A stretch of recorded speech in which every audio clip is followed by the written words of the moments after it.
everybody, we are back. Chapter 11 called Law of Obedience. We got one more chapter after this and we're done with a complete book of Working with the Law by Raymond Holliwell. Remember, I'm not just reading this, I'm putting in my commentary, my thoughts, even my own experience.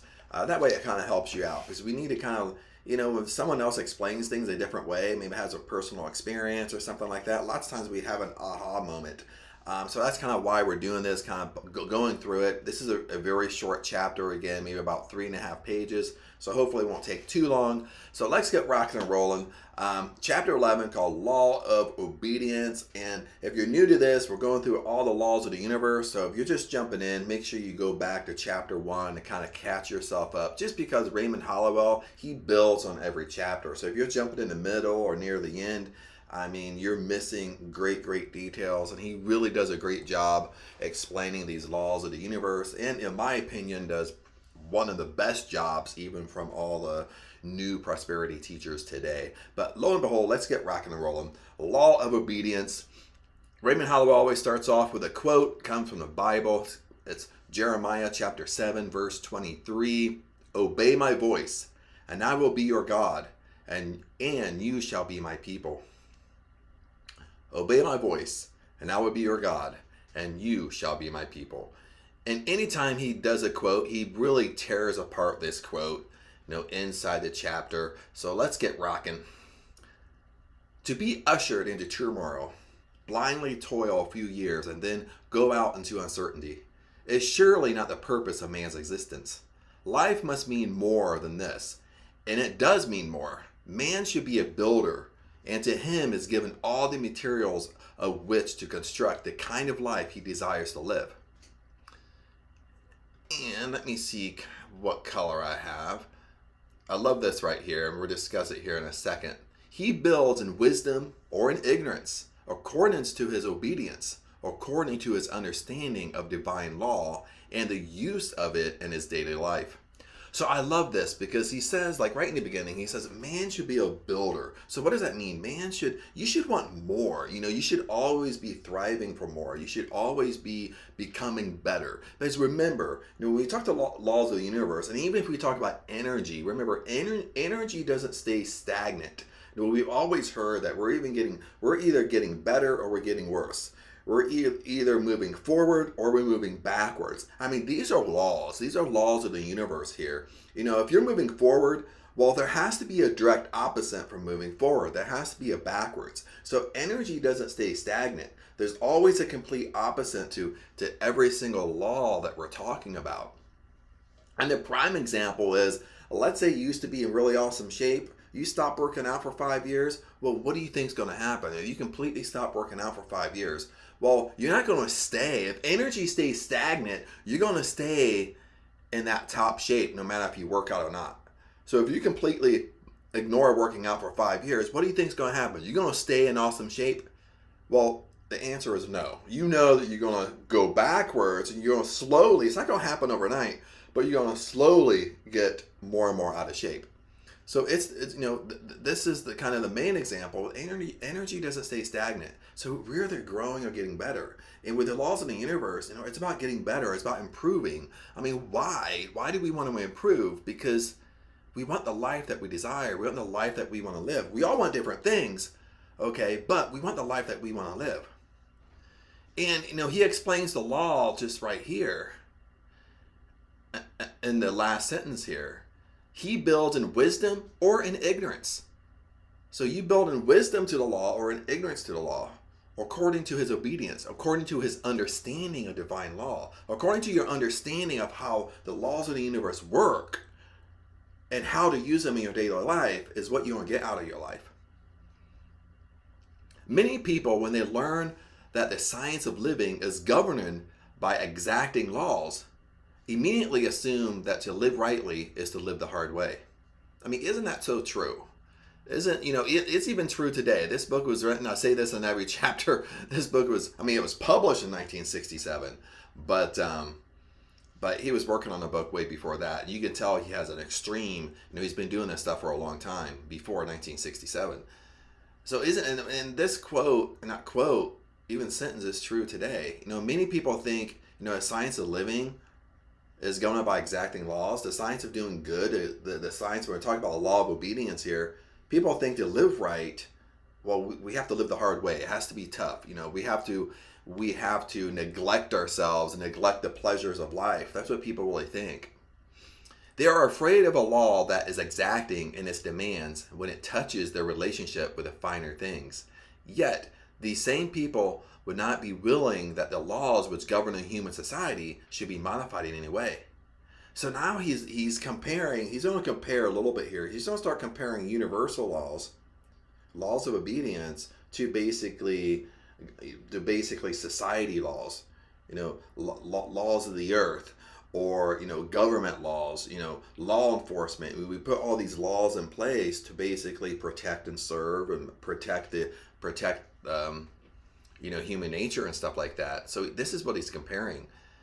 They recognize that the laws which govern social conduct and activity must be properly enforced if organized society is to function harmoniously and safely. In other words, they recognize that government is for the good of mankind, and that without it, human life and welfare would be in continual jeopardy. If this is true of human government and established by constitution and law, it is even more true of divine government. And the more exacting the law, the more certain the safety, prosperity, and happiness of him who fulfills the law's demand. Listen to this. This is so powerful. And the more exacting the law, the more you have the law working for you, okay, the more certain the safety, prosperity, and happiness that you have in all the law demands. In the realm of science, no laws are more exacting than those which govern the science of mathematics. An accountant, even when he fails immediately to solve a problem, knows it can be solved only by calling into operation the exacting laws that govern all mathematical calculations. Were those laws subject to change, the solution of mathematical problems would be utterly hopeless. So here, he's using mathematics as an example because mathematics has there's a certainty with mathematics. That's why he's using mathematics as an example to describing universal laws of the universe, and even the law of obedience here is because it is a certain at mathematics. If 2 + 2 always equals 4. You know what I mean? There is no change. You can't manipulate mathematics to change it the way how you want it to operate. You can't say 2 + 2 is 5. It just isn't true. So that's why he's using mathematics as an example, because mathematics is exact. There's only one right answer.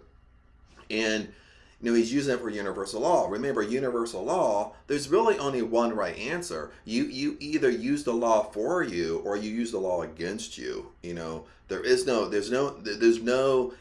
no other way to describe it. There is no manipulation. You can't manipulate the laws of the universe to work for you. You can't manipulate them like you would manipulate another person. Okay, you can't fool the law. You can't fool God. Okay, it's either working for you or against you. Boom. The laws of the universe doesn't discriminate. There is no discrimination. It's exact. So it's either going for you or against you. So that's what he's saying here. Perhaps in no way has religion gone so far astray as in its conception or understanding of a God. Listen to this. Perhaps in no way has religion gone so far astray as its conception or understanding of God. Isn't that interesting? This is one of the reasons when he says this, and I'll read the whole sentence here because I cut it off. Perhaps in no way has religion gone so far astray as its conception or understanding of God, whether it be the God of Christians or of the heathen. Okay, isn't that so true today? I mean, that's why I love old school prosperity teachers, because they really dive into the New Testament. They really dive into the verses. The laws of the universe, the law of God, really goes into Jesus, what Jesus really taught.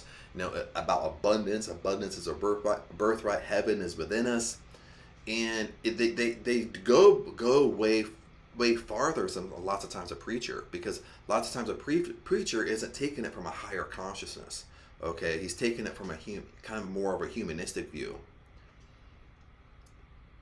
Instead of recognizing that the supreme intelligence is law, operating according to and as surely as the laws of nature, men have created in their ideas a God who is partial, subject to appeal from saint and sinner alike, a God who can be persuaded. You know what I mean? Persuaded, manipulated. God who can be manipulated and bargained with. A God who gives life and takes it away. A God who heals sickness and causes it. A God who impoverishes and enriches. A God who rewards and punishes. And having accepted this wrong idea, it has made prayer largely a matter of doubts, lacking in that strong assurance that a thing will be so because it is according to divine law.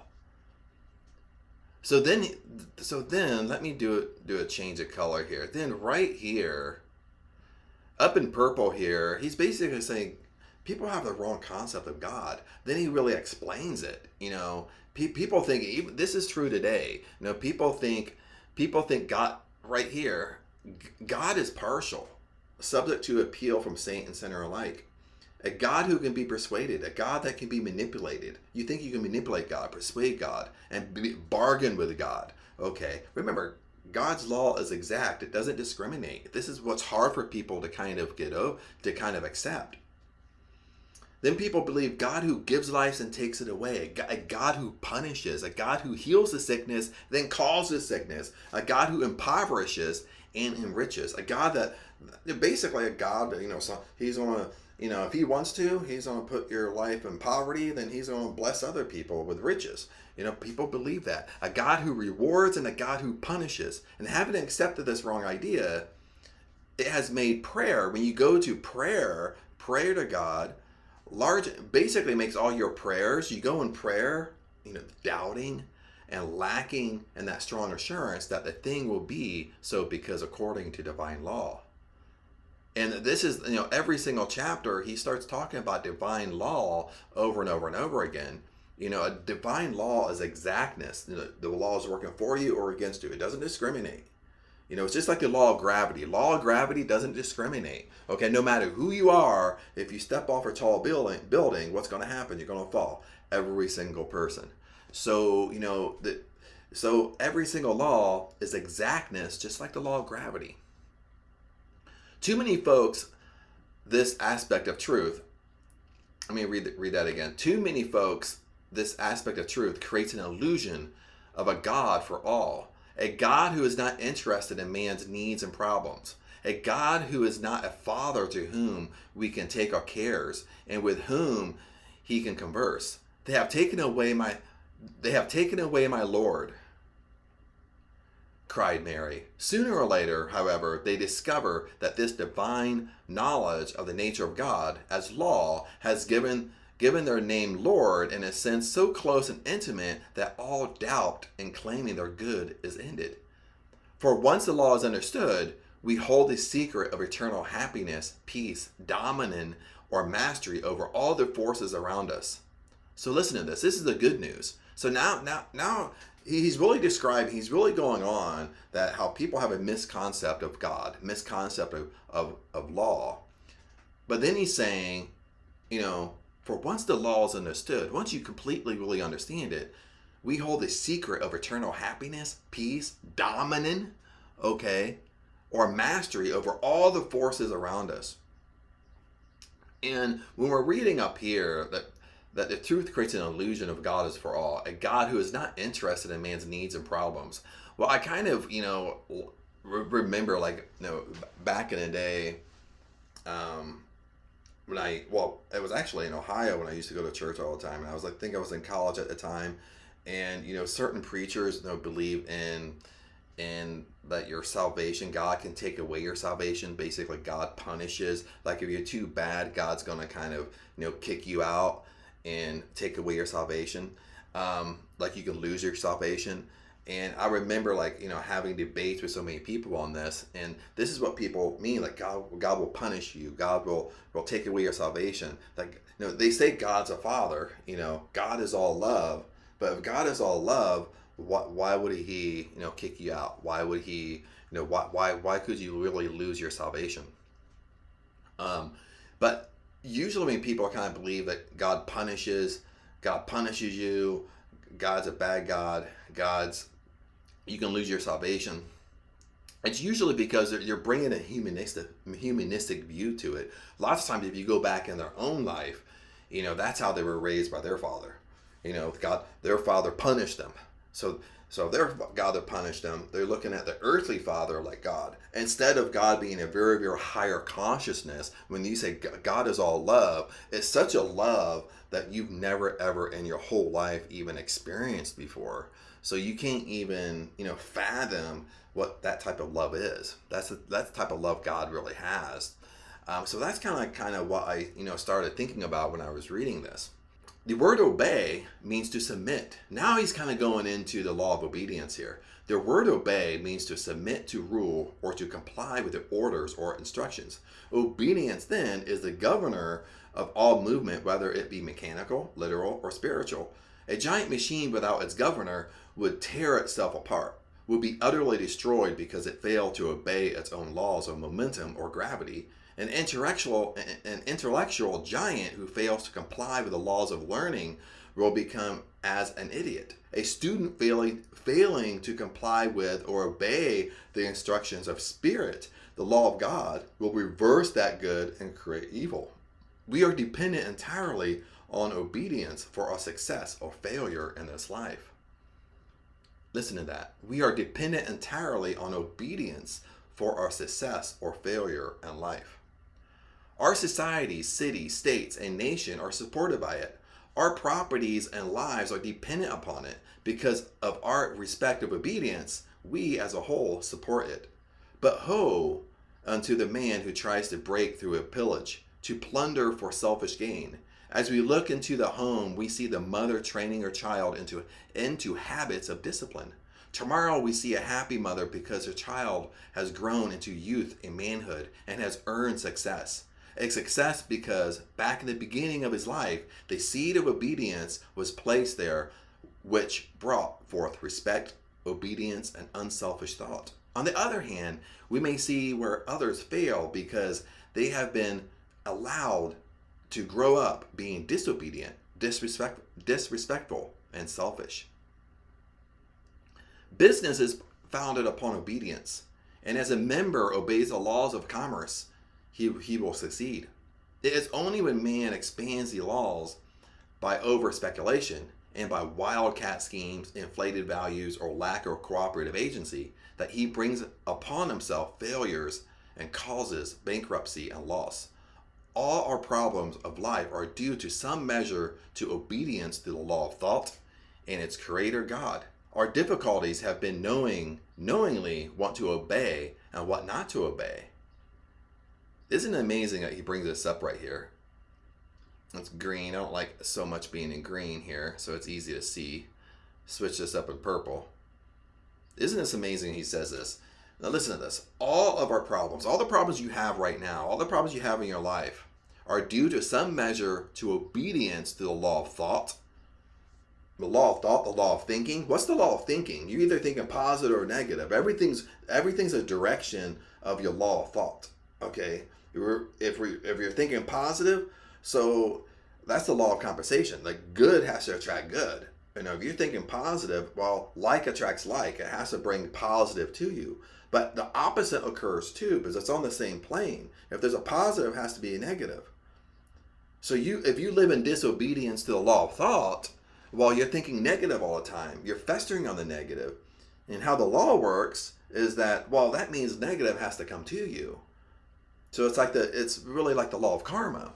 And all of our problems of life are due to some measure to our obedience to the law of thought and its creator, God. Our difficulties have been in knowing what to obey and what not to obey. This is the whole concept here of the laws of the universe. Knowing what to obey and what not to obey, learning how to have the laws work for us. We see in nature the answer. He always uses nature, the laws of nature. We see in nature the answer. She has no troubles she cannot overcome. She has no problems she cannot solve. She has no burdens she cannot bear. No task she cannot perform. Why? Why is that in nature?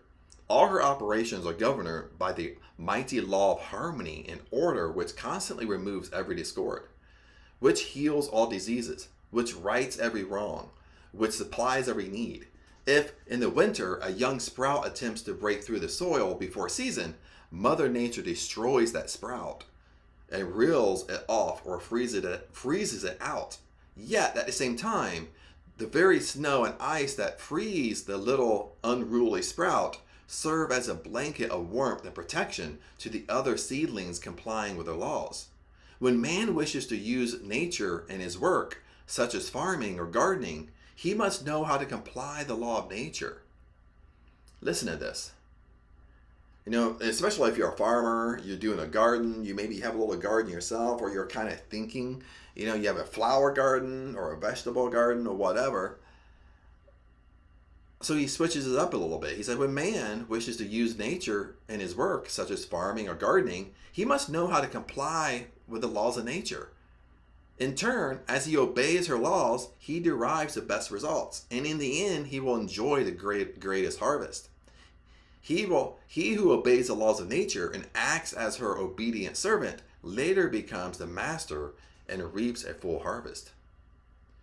Every student who obeys the law is a true servant of good, will become a greater soul, and will reap the power to control his every condition and enjoy blessings galore. This is what the Master tried to tell us when he said, "He that is greatest among you shall be your servant. Whosoever shall exalt himself shall be humbled. Whosoever shall humble himself shall be exalted." So this is a verse right here. So this is what this is what Jesus tried to tell us about. He that is greatest among you shall be your servant. Whosoever shall exalt himself shall be humbled. Whosoever shall humble himself shall be exalted. Yet this does not picture for us a weakling, one who gives way to the stronger or is easily brushed aside by the more aggressive. For Paul says, "When I am weak, I am strong." Paul the prophet, this is what he's saying: when I am weak, I am strong. Meaning, of course, that when he is weak to obey the law of good, he is strong and spirited. Our mistakes are largely due to the fact that we have obeyed more readily the laws of the earth than the laws of spirit. Let me say that one more time. Okay, what are our mistakes? What mistakes are we doing when we talk about the laws of the universe here? Our mistakes are largely due to the fact that we have obeyed more readily the laws of the earth than the laws of spirit. We have subjected our ideas to the outward appearances of things rather than the inner truths of as the law teaches them.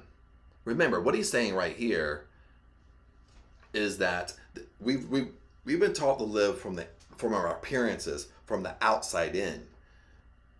But it's actually reversed. We live from the inside out. And this is how law of attraction, manifesting, you follow Neville Goddard. This is how you manifest. It comes from the inside out. Okay, this is what's coming into your life, is what's inside you, your personal thoughts. That's what you're manifesting. So when you want to change, you're changing from the inside out. You're not changing your appearances. You're not changing from the outside in. Okay, but for whatever reason, we have adopted that behavior. When I see it, then I'll believe it. But that's really the wrong. It's really coming from inside us. Peter and the apostles said to those who gathered about them in the marketplace, "We must obey God rather than man." Okay, now I want to break this down a little bit. When Peter the apostle said those who gathered about them in the marketplace, this is what he said. He said, "We must obey God rather than man." So how can we say this again? We must obey the law rather than man. Remember, God means law. We must obey the law rather than man. We must obey the laws of the universe rather than man.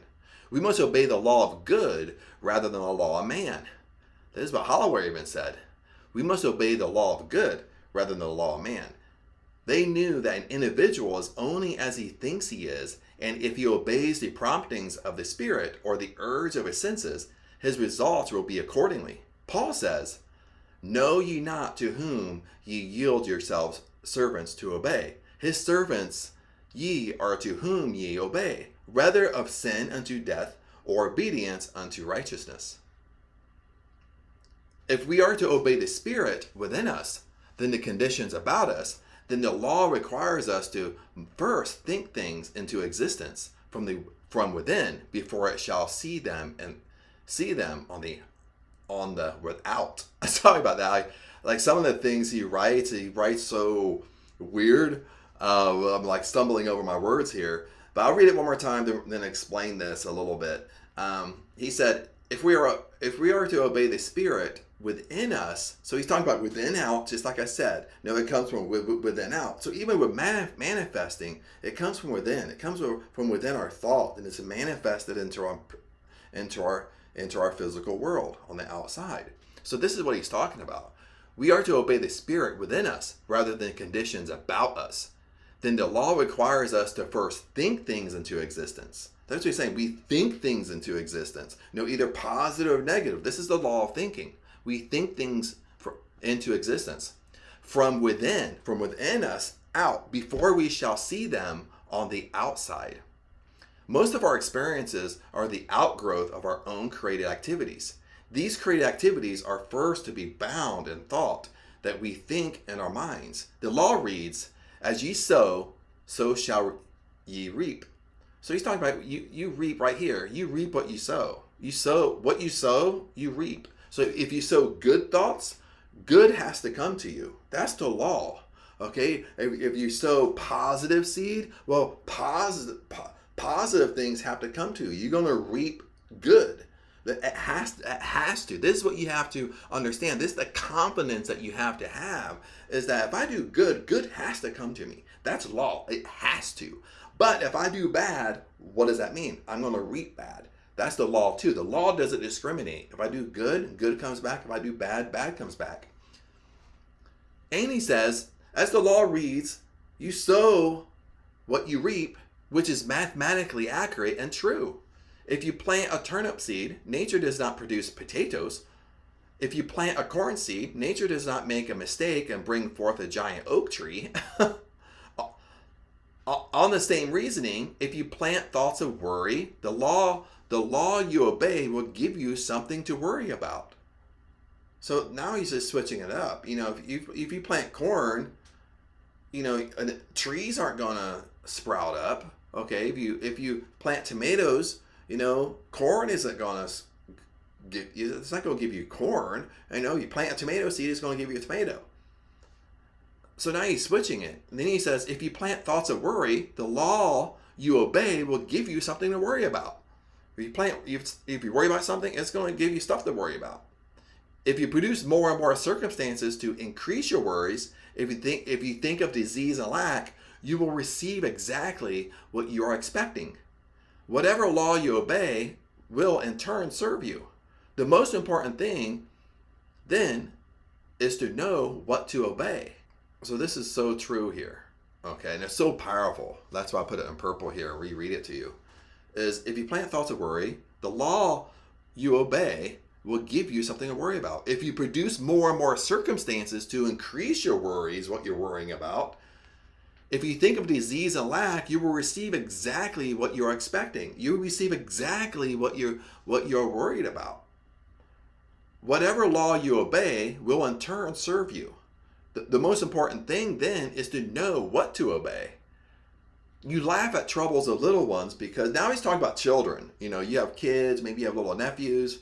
When they're super tiny, this is an example he's going on. You laugh at troubles of little ones because you view them from their true value. To the child, his tiny tasks seem real and all important. And not until he outgrows his childish ways can he look back with amusement and not feel regret. Not until we can rise superior to our problems and our troubles can we ever hope to cease to have further troubles. Listen to this.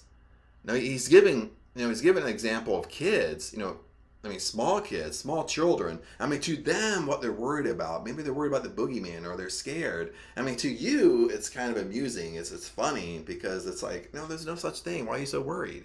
No, but to them, in their eyes, It's huge. It's a huge obstacle. Same way in your life now, even as an adult, you think your negativity, that you think that border, that obstacle in front of you is so much bigger than what it really is. That's what he's saying. Not until we can rise superior, listen to this, not until we can rise superior to our problems and our troubles can we ever hope to cease to have further troubles. A mother put her little boy to bed one night, but later she found him restless, unable to sleep. She called down and asked that the light be left on. So the little child called down and asked his mom if he can turn on the light, or she can leave on the night light, because he was scared. The mother knew something was wrong, so she went up to his room and gained his confidence by talking to him. She learned that during the day, other children had threatened to send the boogeyman after him because he would not give over his toy to them. So now the little kid, he's hanging out with his friends, and the little friends wanted his toy. He wasn't sharing, so the little friend said, the boogeyman's going to come get you tonight. That's what's going on. So the kid's scared, the kid believes in the boogeyman. The mother then explained that there was no boogeyman. She said that the principle of it was to frighten him into submission so that he would give over his toy to the other children. She told him he could go to sleep because there was no real boogeyman. The child had obeyed the illusion of things and was frightened. But the mother saw the truth. And knowingly the truth, she could see through the principle of fear involved and was dispelling it from the mind of her son, enabling him to go peacefully to sleep. I really love this. I really love what the mother did. And one of the things I want to say, like, this is a child, but put your own life in that now. Now you're an adult. You're a grown adult. And listen what the mother said. The child had obeyed the illusion of things and it was frightened. The child, basically, his illusion was the boogeyman was real and he was frightened by it. But then it says, but the mother saw the truth. The mother knew the truth. What was the truth? The mother knew there was no such thing as a boogeyman. Okay. Now, as an adult, we do the same things. Okay, we don't believe in the boogeyman, but we have an illusion of obstacles in our way, and we're frightened about it. We're scared about it. We're worried about it. We doubt it. We fear it. Okay, we let it hold us back. But God sees the truth. Okay, the law sees the truth. Put it in proper perspective. To God, the law, that great big boulder we've created in our mind is really the size of a mustard seed. It's really so small. We're so much superior than our problems. That's what Holliwell is trying to say. We're so much superior than our problems. Why are we superior? Because abundance is our birthright. Abundance is inside us. Heaven is within us. God the Spirit is inside us. No matter what you want to believe. Okay, we're superior than our problems. The purpose of our lesson is to learn how we might properly choose and serve the law for our highest good. We either serve principle or things in all that we think and do. Things are the events or the results of invisible causes, whereas principle is the true cause and is spirit. Principle is that which we think in our minds, and things are results of our thoughts. Listen to this. Its principle is that what we think in our minds and things are the result of our thoughts. A man who obeys illusions and worships things will have burdens to carry. A man's burdens are the things which he claims as his personal property, things that he feels are so very own, and therefore he must protect and serve them. Years ago, a relative of mine worshipped illusions and things. He strove to accumulate riches. He worked so hard gaining his wealth that he lost his health. Then he turned about and tried to gain his health by spending his wealth. And in the end, he passed away, a disappointed and disillusioned man. That man, like so many others, had started out life with a wrong conception of the law of God. Strange, but man does not own an earthly thing. Listen to this. It's strange, but man does not own an earthly thing. All that he has been loaned to him according to his understanding of the law he serves. Man was born naked and he dies in that nakedness. All his earthly things are stripped off of him. Even his many burdens become illusions again. His real task in life is to find his place according to his understanding, and that understanding determines the way he lives life. Analyze your burdens. Listen to this. Analyze your burdens. Analyze your worries. Analyze what you doubt all the time. Analyze what you fear. Analyze these things. Analyze your negative thoughts. I'm adding all this in here. They arise from some ideas of possession that you think. You may have dependents, others who must be supplied, and you feel you must care for them as they have no other protector or provider. But when you realize the allness of God, who sees even the sparrows fall, will then change your idea of responsibility. Then your mental release will permit a greater flow of good to come to you, and it will come to you in many other ways than before. Thousands today are held in bondage to the idea that they must be helped by others. Listen to this. Thousands today are held in bondage to the idea that they must be helped by others, that they must have relief. Their greatest need is not your help or mine so much as it is a new understanding of life itself. The fear of the future has become a race belief, and it affects all ages. As you obey the law of fear instead of the law of God, you will have many more burdens. For only as we are able to cast our burdens upon the law shall we be free. And it's so true at the end here when he says, as you obey the law of fear instead of the law of God, you will have many more burdens. For only as we are able to cast our burdens upon the law shall we be free. If you are obedient to the law, you will not suffer these burdens to be heaped high upon you.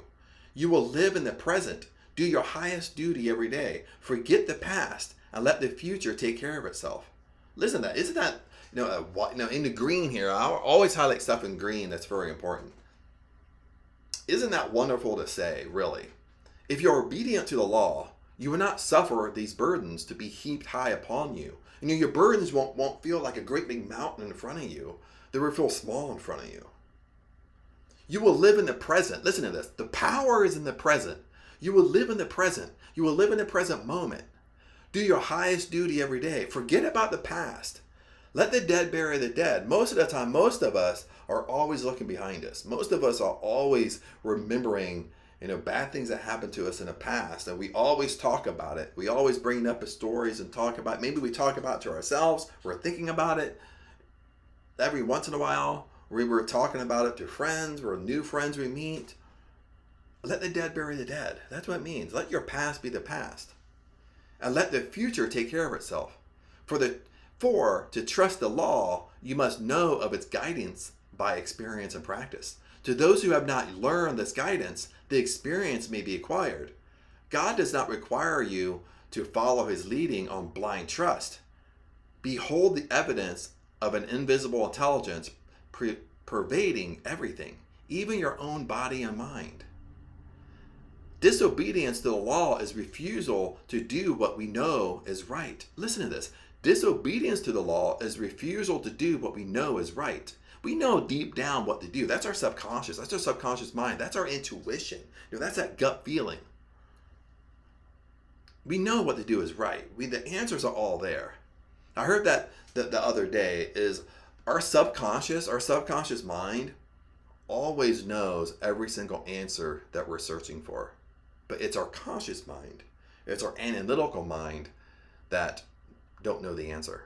Okay, that talks. We have this little small voice. We have a gut feeling to do something. We have an intuition to do something. Our intuition, our subconscious, always knows what to do is right. But then we let our conscious mind talk us out of it. Disobedience to the law is refusal to do what we know is right. We all know the right, but we do not always do it because it seems to interfere or delay our immediate attainment of the objective we see. We want quick returns. We want immediate gratification, forgetting that the law moves slowly, yet it works perfectly and well. We want an instantaneous healing of our diseases. Again, we want immediate gratification. We want immediate gratification on losing weight. We want immediate gratification on getting in shape. We want immediate gratification into manifesting our riches. But we are loath to give up the net habits that cause them. Now read it one more time, so I kind of skipped around. It said we want quick returns. Forgetting the law moves slowly, yet it works perfectly and well. We want instantaneous healing of our diseases.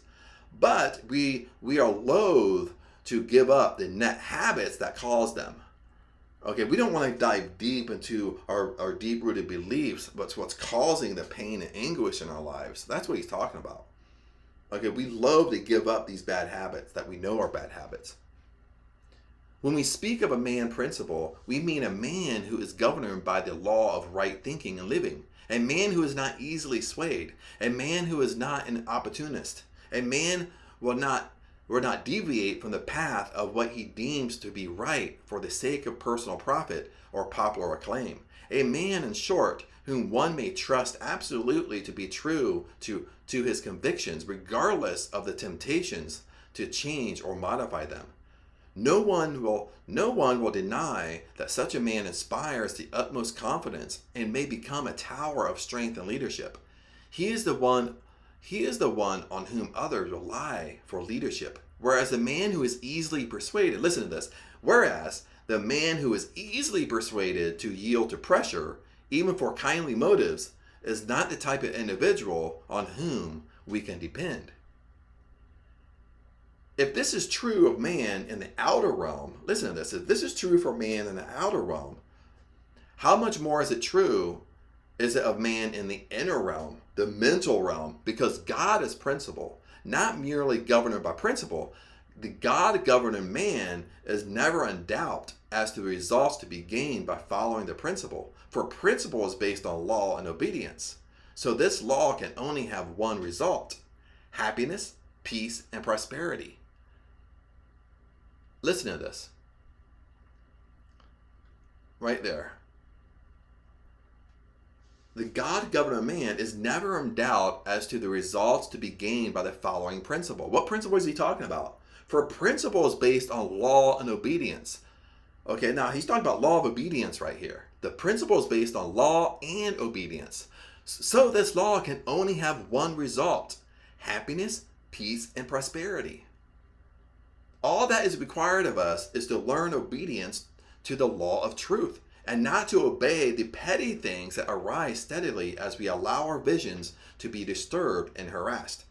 Blessed are they that hear the word of God and keep it. Obey my voice, and I will be your God, and ye shall be my people. That's what God said right here. Obey my voice, and I will be your God, and ye shall be my people.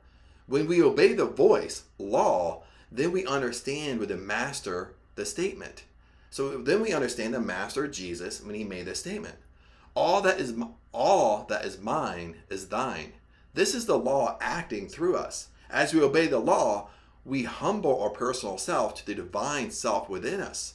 We refuse to accept the outer appearances of things as being final and true, but we turn within and seek that which is real and true of God. The law intended it to be. This is perfectly said, and I will explain this a little bit in detail here, but in short detail. Listen to this. We refuse to accept the outer appearances of things as being final and true. What does this mean? What does he mean by truth? I mean, what is real truth? Okay, truth is abundance is for all. The truth is abundance is mine. The truth is abundance is my birthright. That's the truth. Okay, so then when we say we refuse to accept outer appearances as things being final and true. So now outer appearances is in our present moment, okay, is in life right now. So if I refuse, no matter if I'm surrounded by poverty, okay, what happens is if I'm surrounded by poverty, I know these are my outer appearances. I know this isn't final and true. But we turn within and seek that which is real and true of God. The law intended to be. What the law intended to be. No matter if I'm surrounded by poverty, in my mind, truth is within me is abundance. See, that's the real truth. Okay, what I see in my visible world is not final and true unless it matches to my thoughts. Let us live with God in his work, not after we die, not tomorrow or next year, but right here and now. God's kingdom is about all of us, awaiting our acknowledgement or obedience of his law. We must be able to converse and live with God, the law, in our daily life. Then we shall live with love and joy, with hope and wealth and peace here and everywhere. It is ours for the decision. If they obey and serve him, they shall spend their days in prosperity and their years in pleasure. Job chapter 36, verse 11. Resolve. Build on resolve and not upon regret. The structure of the future do not grope among the shadows of old sins, but let thine own souls let shine on the path of hope. And dissipate the darkness, waste no tears upon the bloated record of lost years. But turn the leaf and smile, oh smile to see the fair white pages that remain for thee. Prate not thy repentance, but believe that spark divine dwells in thee.